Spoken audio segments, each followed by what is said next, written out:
Hello, Mr. Galloway. It's a great pleasure speaking with you. I'm actually an admirer of yours from way back. But Thank you. No, the pleasure is mine. Thanks. Thanks. First question I'd like to ask you about, if we could talk about a little bit about your film that you're putting together regarding Tony Blair and his war crimes. Yes, not just his war crimes, but those will loom large in the charge sheet that the film intends to make. It's called The Killing of Tony Blair. It's a triple entendre. It deals with his killing of the Labour Party as we knew it, a party that working people in Britain had come to depend on for the best part of a century, and which was murdered by him and turned into quite the opposite of what it was intended to be. The second killing of Tony Blair, of course, is the killing of 1 million people in Iraq and Afghanistan, and by extension in Lebanon and in Palestine and other places. Mm-hmm. And the third killing is the financial killing that he's making out of the previous two killings, having made the British economy more comfortable for the corporations, making their income tax bills shrink, easing the regulatory burden. He's being rewarded by them now at vast, eye-watering salaries as a consultant, whatever that means, for a variety of sundry corporations. And of course, having helped various tyrannies around the world, he is now on the payroll of more countries than it's almost possible in one radio broadcast to adumbrate. Some of them are very dodgy indeed. The Kuwaiti royal family, for example, the previous Gaddafi dictatorship, and of course the government of South Sudan has also been the beneficiary of Mr. Blair's wisdom, and their country, the poorest in the world, the most corrupt in the world, just fell apart this very week and has collapsed as a state. So I'm not sure why these countries want to hire Mr. Blair. He did enough damage to the British economy. I don't know why anyone else would want to employ him, but there you go. I see. You mentioned Kuwait, Sudan. What about Saudi Arabia? Now there's coming out more and more revelations about their involvement with 9/11 and terrorist groups in Syria, etc. Was Tony Blair... of course, he's up to his neck with them as the so-called peace envoy, and one of the objectives of our film is to have him dismissed from that position, which, as I've said, is the most inappropriate appointment since Caligula appointed his own horse as a proconsul of Rome. Mr. Blair is dripping in the blood of the people of the Middle East, and yet he's employed by the quartet as its peace envoy. Yeah. So he's up to his neck with the Saudis in that. I'm not able to say at this point what, if any, financial involvement he has with them, but of course he works for a number of corporations who do very big business throughout the Gulf, and that would not exclude Saudi Arabia. I see. Now, you mentioned a number of 1 million people. I think it's purposefully obfuscated, the number of people that have died in Iraq and Afghanistan and in Libya that are being killed in Syria, etc. Where did you get your number of 1 million? Well, the Johns Hopkins University, one of the world's greatest, and the Lancet, the Journal of the British Medical Association, their estimation is that more than 1 million people have died in Iraq as a direct and indirect result of Blair and Bush's invasion. And I think you don't have to be Einstein to work it out. A vast number of people were killed in the shock and awe of the initial invasion. And then, of course, the serpent of sectarianism was unleashed by the war and occupation and deliberately fostered by the occupation, and it's now taking a daily death toll in Iraq almost as high as it ever was at the very highest point of the post-invasion killing around 2006 and 7.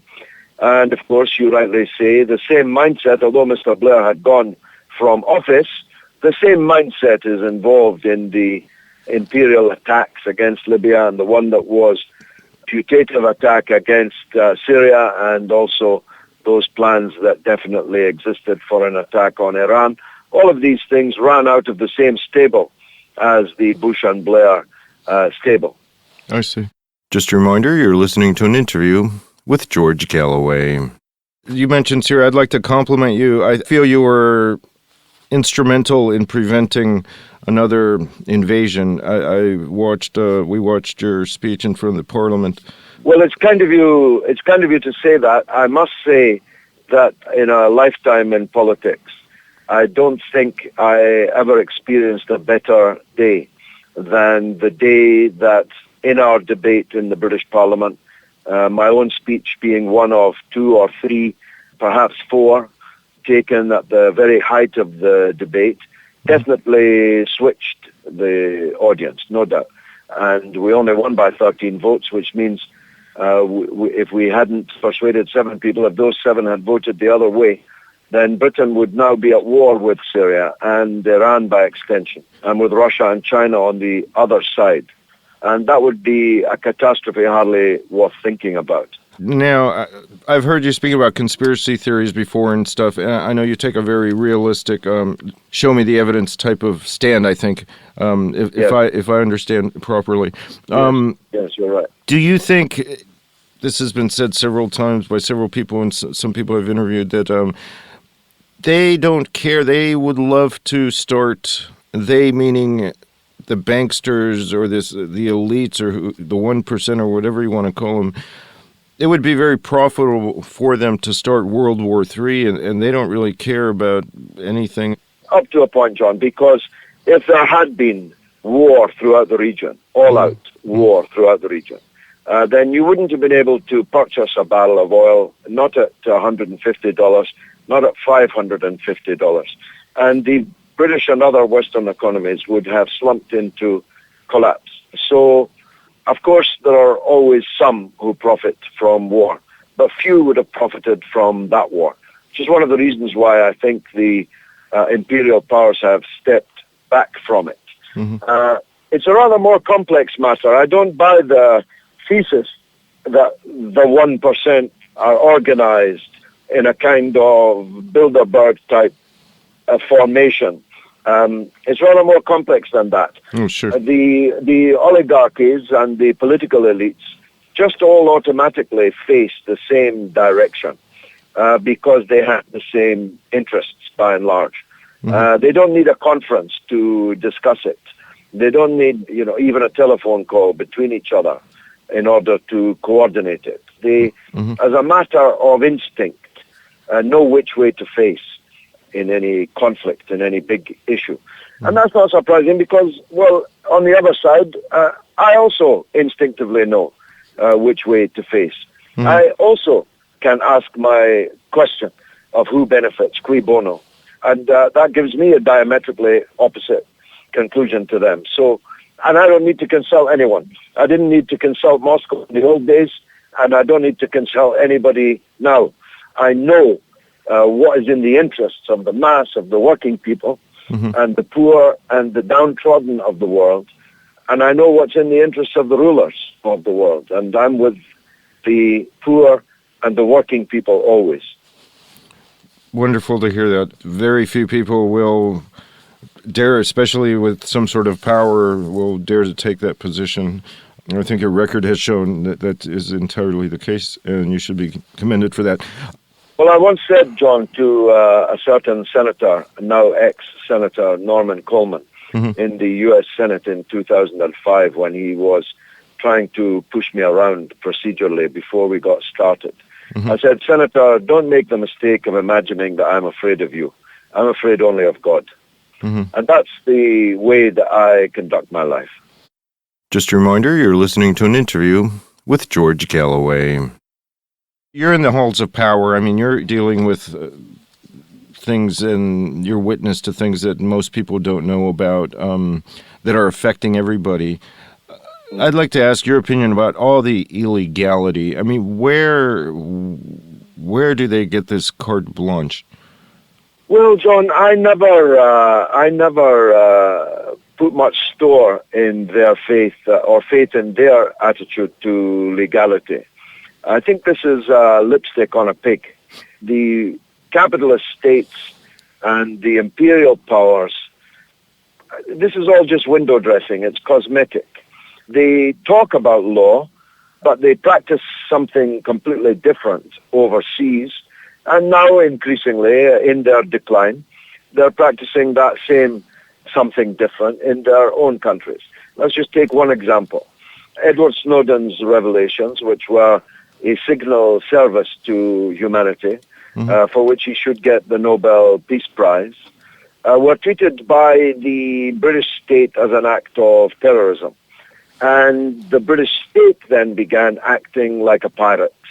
The Guardian newspaper, one of the great liberal institutions in the land, was raided by the political police with sledgehammers. I'm not making this up. And with those sledgehammers, they, by force, and without the permission of the owners of the computers, namely the Guardian newspaper, smashed the hard drives, smashed them into pieces, so as to destroy evidence of malfeasance and wrongdoing on the part of the British state. Now, such actions would have been caricatured in the past by the British state as being the kind of thing that happens in dictatorships, in autocracies, the kind of thing that happens anywhere except Britain. But it did happen in Britain, and it happened in 2013. So I'm afraid it's all just a veneer that is very easily shredded, and if the British state had to, it would cast that veneer aside altogether.